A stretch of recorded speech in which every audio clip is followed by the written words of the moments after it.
Muli magandang araw po sa ating lahat. Ito po muli ang Iparas kay Paras. Ako po si Eli Saludar. Kasama natin si Secretary Jing Parasek. Jing, magandang araw sa iyo. Magandang araw din, Paring Eli. At magandang araw naman po muli sa ating mga mahal na mga kababayan here in Manila, the Philippines, and abroad. No? Lalo na itong ating mga mahal na mga OFWs na namamatsyag kung anong nangyayari na kabulastugan sa ating bansa dito sa Pilipinas. Okay, so Jing, at pag-uusapan pa rin natin yan dahil sa ngayon ay marami na po ang mga naiinip na taong bayan dito po sa patuloy na investigasyon ng gobyerno, ombudsman o ICI man dito po sa anomalya sa flood control. At ngayon ay siyempre sino ba pwedeng habulin? Kasi ang isa sa tumatatak ngayon ay itong si dating House Speaker Martin Romualdez. At ngayon merong mga lumalabas na report, Kong Jing, na tila noong pa alam na ni Pangulong Marcos Jr. yung kalokohan ni Martin Romualdez at ni Zaldico sa budget na ito. At nagmuro-muro siya noong 2025 na SONA, noong July, na alam na naman pala niya.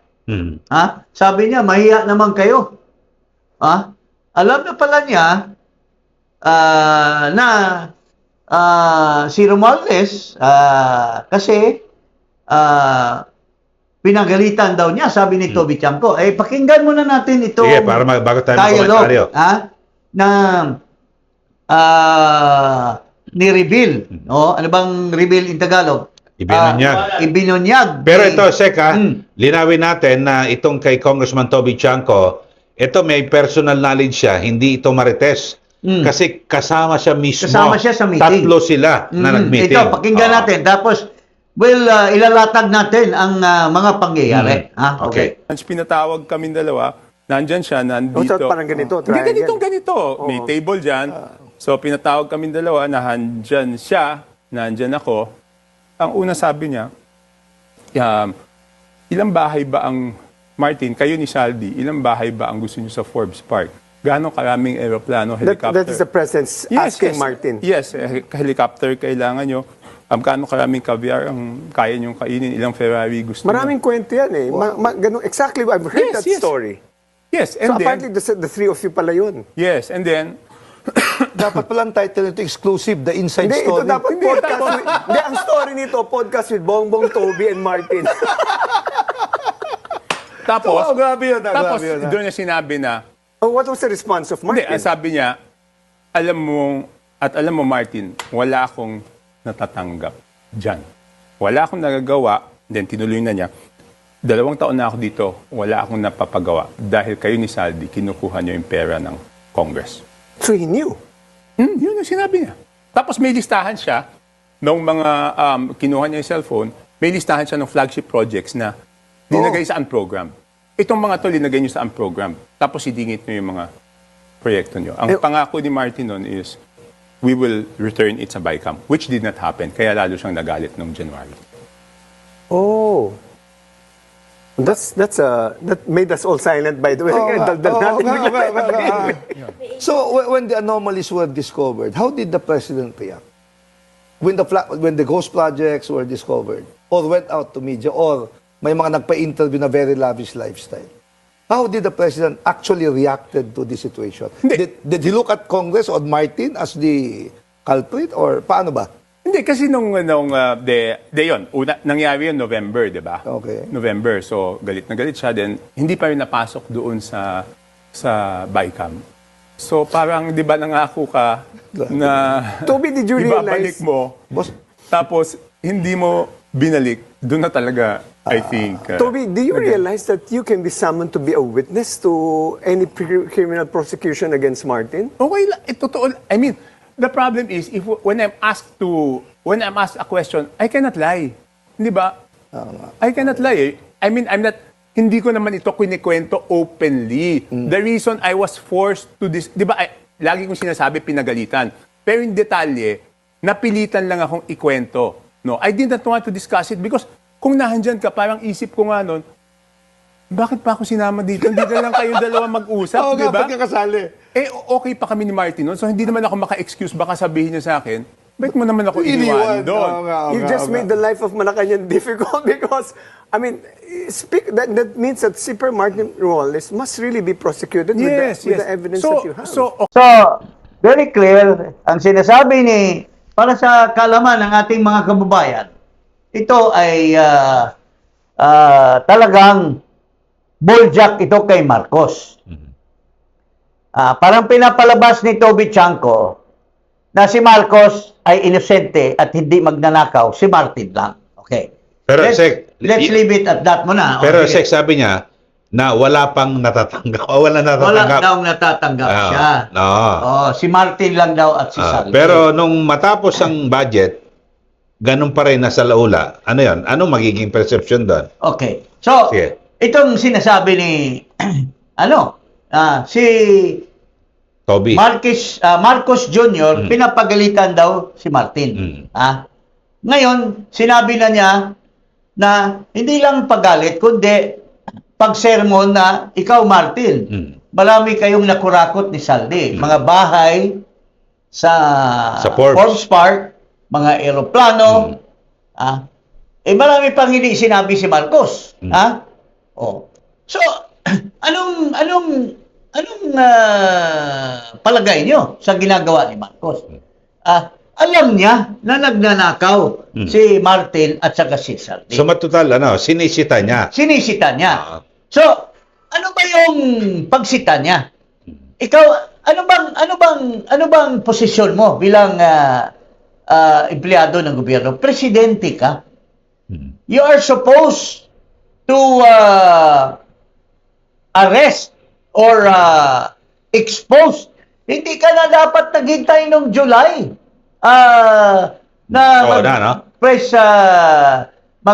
Sona. presidential SONA. Alam mo pa, November pa, alam mo na nagnakaw ito. Si Saldi at si Martin. Bakit naghintay ka pa at ginamit mo na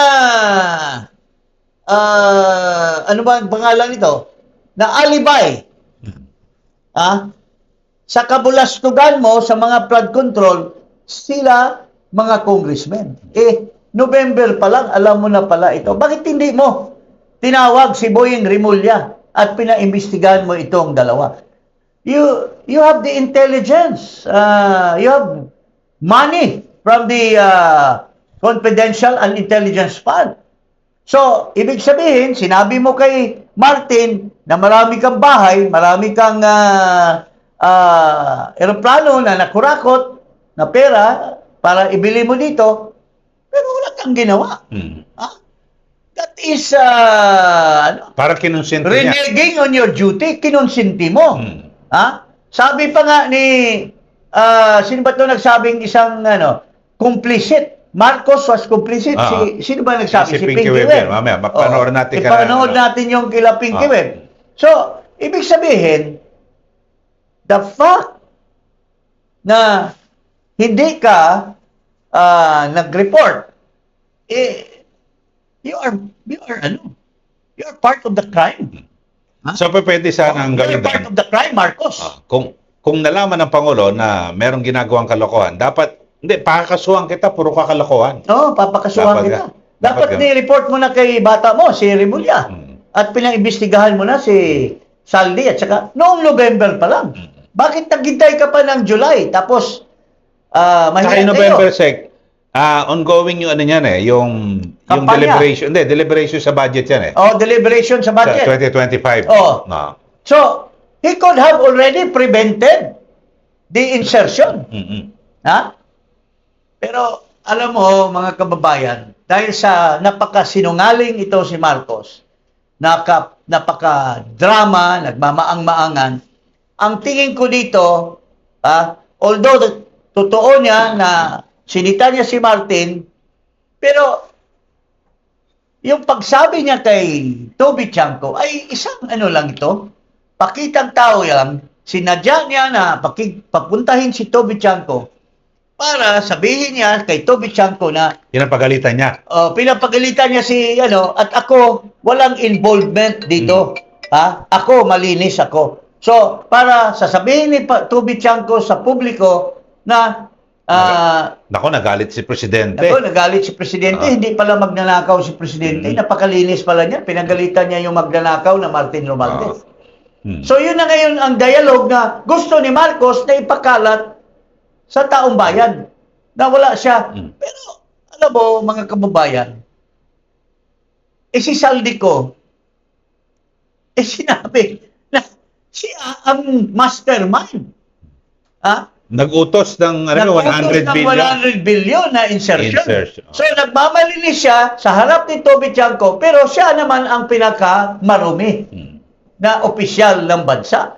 At nag-insert ng 100 billion, tapos nung na-release na at na-implement na sa Ghost Project, kumita siya ng 25 billion, which was personally delivered by Saldico to him.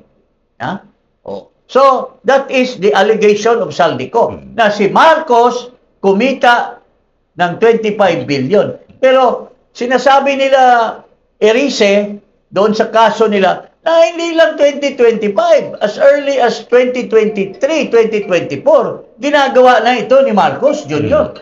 Paring Eli, ano ang masasabi mo? Dito sa, tingin ko, drama lang ito. Sabi nga, Sarsuela. Sarsuela lang, sabi ni Pinky Webb. Okay. Pero dito ho, mga kababayan, parang lumilitaw, noong pa alam na ang kalokohan ng ni Martin at Zaldi, alam na ng Pangulo. Kasi 2025 yung deliberation, so 2023 alam na ang kalokohan. Bakit walang ginawa ang Pangulo? So dito ang question. Kaya nga ito... Parang lumalabas, paring Eli, tinago niya ang isang krimen. Or hindi tinago, kinunsinte. Kinunsinte, or this is an obstruction of justice. You did not report a crime committed which you are aware of, maybe through your intelligence gathering, na tuklasan mo na si Martin Romualdez bumili ng mga bahay sa Forbes, bumili ng mga eroplano, bumili ng mga kung ano-ano doon. Mayroon pang rumor ngayon na isasama natin dito, may mga condominium pa na multi-billion euros doon sa Soto Grande in Spain. So, ito lahat ay alam ni Marcos ito dahil 4.5 billion yung intelligence fund niya. Pero hindi niya ni-report. Tinago niya ang kabulastugan ni Martin Romualdez, then he became a part of the criminal conspiracy. Ayun, Tsaka, obstruction of justice. Tsaka madali niya malaman yan kung nagkaroon ng kalokohan kasi yung isinabit ng Malacanang na NEP sa House of Representatives. Tapos pagbalik niyan, pag hindi mo na makilala, iba na yon. Siyempre, sisitahin mo na sila. Kasi, sinabi nga ni Butch Abad, alam mo, when you are the president, dapat, alam mo yung obligation mo to the public to perform your duty and to serve the people and to provide the people with wealth and infrastructure. Pero, ikaw mismo, pinayagan mo na imanggal yung budget na sinabit mo. Tapos, nung bumalik sa'yo, pati yung sarili mong pinasok sa NEP, binito mo. Ano klaseng presidente ka? Di ba? Kasi pag pinasok sa NEP, talagang pinag-aralang mabuti yan. Pinag-aralan yan. May mapasihan yan. During the time na ako sa PLLO pa ako, during the time of President Duterte, I learned the fact that every department has to prepare thoroughly their budget because these are the programs of government. Ito yung makakapabuti ng taong bayan. Ito yung mga serbisyo na mapoprovide sa taong bayan and so on and so forth. Pero pagdating sa'yo, alam mo na ito yung serbisyo, wala na yung mga programs na nilatag mo. Di ba, gago ka na pinalusot mo yan?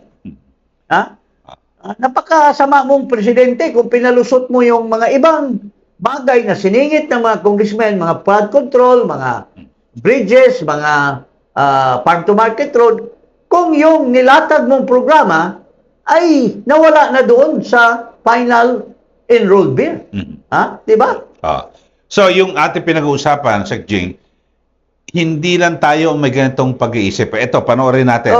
Sina Corina at Corina at Pinky. Pinky. Pinag-usapan nila yung revelation ni Toby Ni Chanko. Toby Chanko. Ha? Nagsisisi kaya si PBBM Saan? na sinama niya si Congressman Toby Chanco sa meeting? Di ba? Kasi yung mga ganun, hindi ba dapat confidential? But maybe the way Congressman Chanco thinks is that he has to be that transparent, right?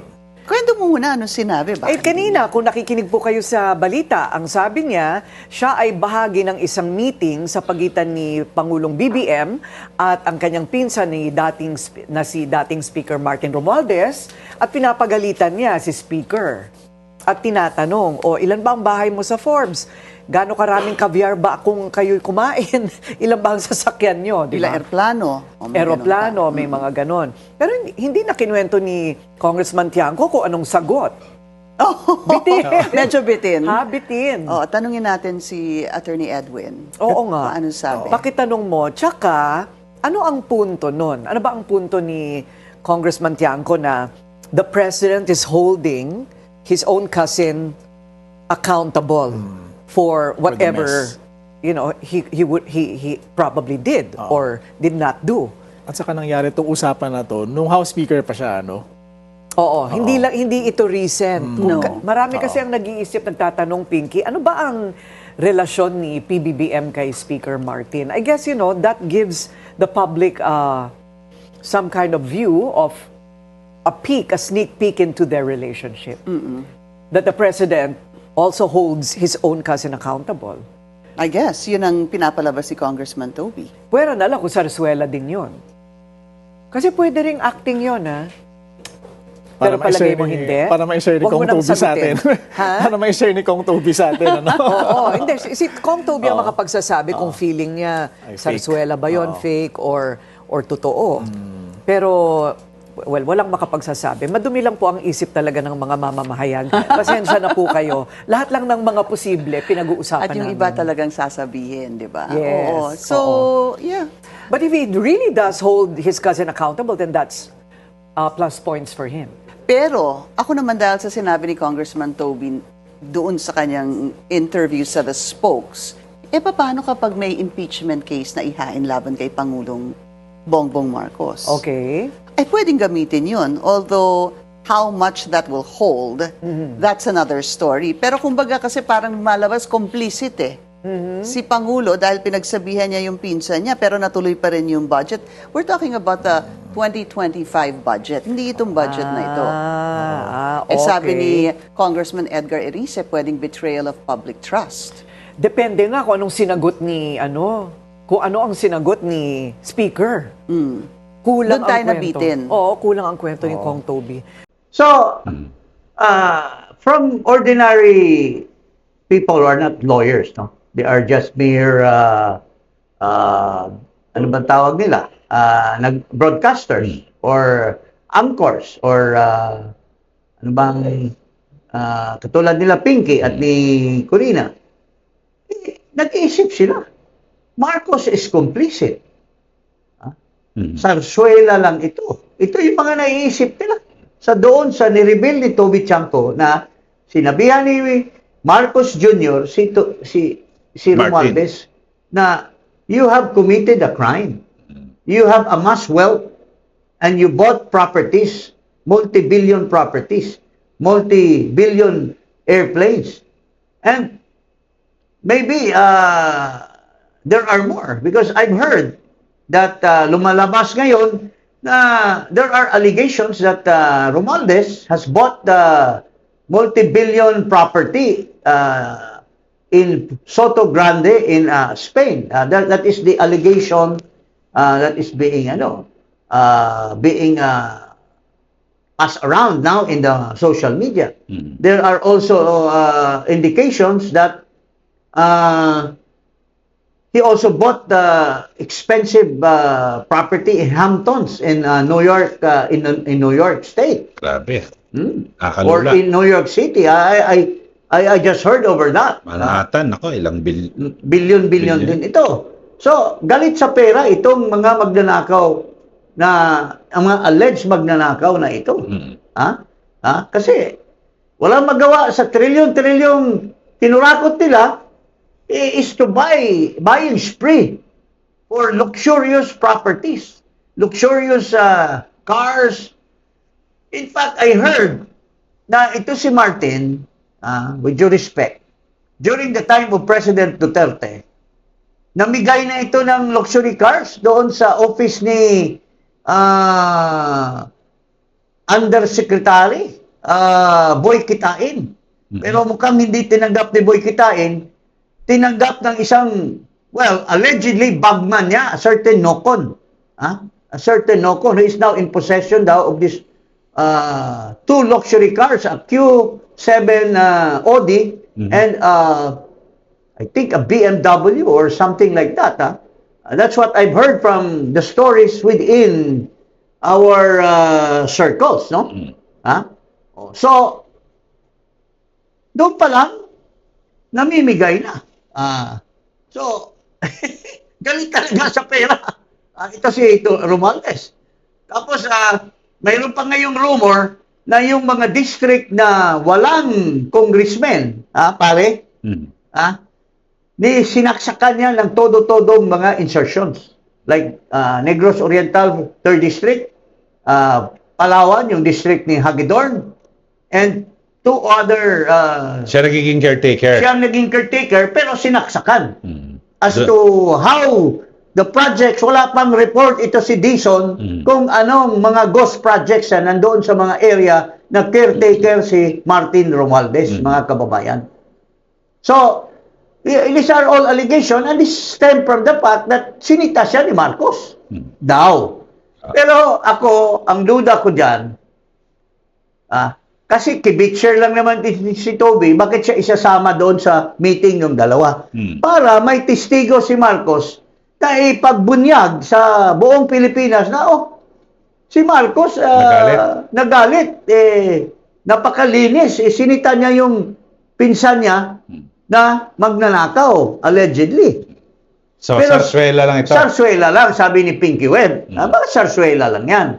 But whether that is true or not, kung it is true, Marcos is complicit. He was part of obstruction of justice. Tinago niya ang isang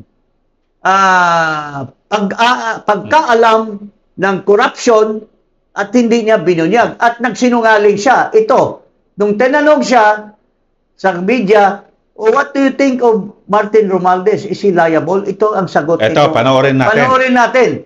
Nagsinungaling siya. Ito. The former speaker included in the list, sir? I don't think so because no. The only evidence that has been made against him is in the Senate. So I don't know. No, with the speaker, no. Not as yet. Not as yet. If something else comes out, then he might have to be answerable for something. So, again, we don't file cases for optics. We file cases to put people in jail or to make people answer. Dito, klaro. Obstruction of justice. Tinanong siya, is Martin now being investigated and there are findings against him? No. Nautal no? Nauutal. Nauutal. Si Marcos dahil alam niya, inside him, alam niya, pinagsabihan na niya si Martin na nagnakaw ka. So, ang sagot dapat niya, I have evidence against Martin. Di ba? Ikaw nakakaalam Dapat ang sagot ni Marcos, yes, Martin should be prosecuted. Because I have evidence against him. Sinita ko na siya tungkol sa mga binibili niyang houses. Pero nagsinungaling ka, Marcos. Tinago mo ang involvement ng pinsan mo. Sa dalawa magiging tanong dyan, kinonsente o kasabwat? Anong dapat? Well, later on, it was discovered na si Toby Chanco parang props lang. yung mga dinadaldal ngayon ni Toby Chanco, siguro inuutusan siya ni Marcos na, pare, i-revive mo. Kasi natutumbok na ako na mastermind, i-revive mo na inosente ako. Pinagalitan ko pa nga si Martin. Pero hindi mo na madideny, Marcos Jr. Kasi tinumbok ka na ni Saldico na ikaw pala nagpa-insert. Can you imagine, budget mo, ikaw ang nag-present ng NEP, pero willing ka na talbugin yung budget mo kasi nagpa-insert ka ng 100 billion. Naturally, kung mag-insert ka ng 100 billion, i-accommodate yung 100 billion mo, tatalbugin yung mga ibang proyekto na nilatag na ng mga departments for the good of the country. At siningit mo yung flood control. Yung mga world-funded projects, Yung mga foreign assisted projects, tinalbog mo. Tapos siningit mo yung mga flood control. Lalo na doon sa distrito ng anak mo na sinabi ni Chavit Singson na puro ghost projects. Can you imagine that? So dito, I will not be surprised na yung mag-i-impeach sa kanya. Ito, isasama lahat ito. So dito, Na being betrayal of public trust. so yung sinatawag na yung complicit na yan, pwedeng maging basihan niya yung kaso ng sa impeachment, yung betrayal of public trust. Yes, because you did not report. You were guilty of obstruction of justice. You obstructed certain things that you knew because you were the president or you are the president. You have the access to intelligence work or access to intelligence reports na pinaggagastasan mo supposedly at nalaman mo at pinagalitan mo yung isang tao na nagnakaw sa kaban ng bayan. Di ba? As told by Toby Chanco. So, Toby Chanco will become a witness to this as Pwede against siya. Martin. So, sabihin niya lang kung ano napakinggan niya sa meeting. Yes. Yun lang naman. Pero lilitaw rito, yung binabanggit ko yan, siguro hindi napag-isipang mabuti no, ni Congressman Toby Chanco. Parang naidiin niya rito si Pangulo Marcos at maging si Martin. Naidiin niya ito. Tapos, nagiging klaro ngayon na ito si Marcos Jr. has become a congenital liar. He lies about things like that. Pinagsisinungalingan niya na wala siyang alam dito sa Martin Romualdez. Tulad nung tinanong siya dito sa, I don't think there is something against him. When you could have volunteered to the ICI, Marcos, you could have volunteered to the ICI na, pinagalitan ko ngayon si Martin dahil natuklasan ko, mayroon siyang ganito, mayroon siyang gano'n, nagnakaw siya allegedly sa pera ng bayan. Pero, you keep quiet. Marcos, you keep quiet. Hindi mo dinivulge. And, paano mo ngayon masasabi na hindi ito totoong nangyari? Si Toby Chanco May testing. panay daldal. At tinuturo ka. Tinuturo din si Martin.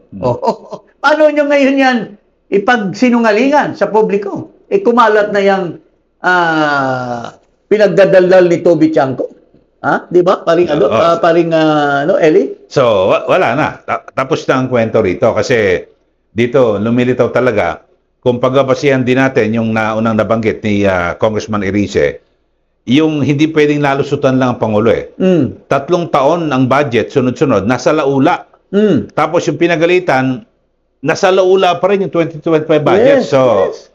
ano nakikita yun? So, baka ang magiging perception dyan, maaaring nakinabang ang Pangulo o kinonsinte lang. At saka naisip ko dito, base doon sa kaso na sinampa nila De Lima at ni Erice, Sa Supreme Court.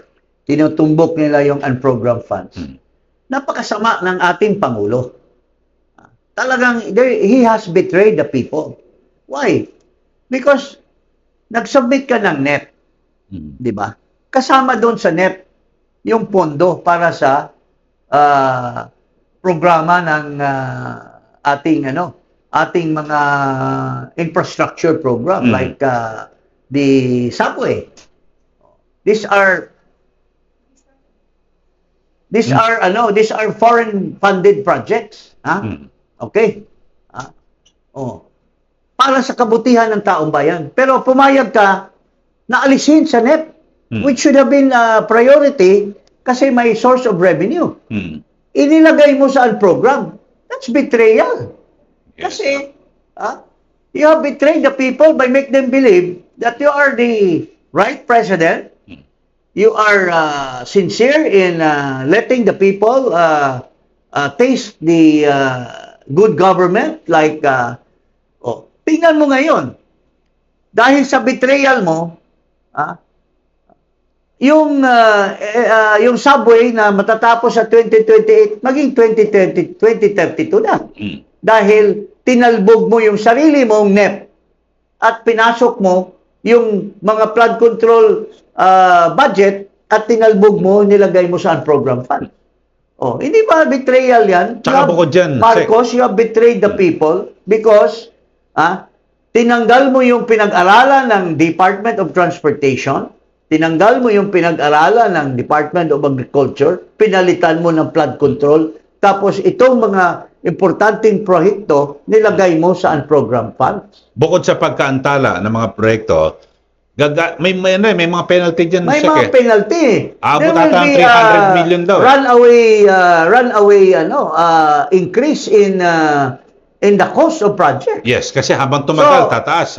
Magiging 20% more or 30% yes, tama more. yan, tama. Kasi there is a change of of prices of goods para umabot ng Materials, 2032. Tapos ano pa yung exchange ng dollars to Inflation, pesos. So, ang laki ng kabulastugan, pambababoy ni Marcos sa taong bayan, and this is sincerely or surely a betrayal of public trust. Okay. Okay, baliwanag po. Yan ang ating issue ngayon. At huwag po kalimutan na mag-subscribe dito po sa Iparas kay Paras at i-click ang notification bell. Maraming salamat po. Magandang araw. Magandang araw.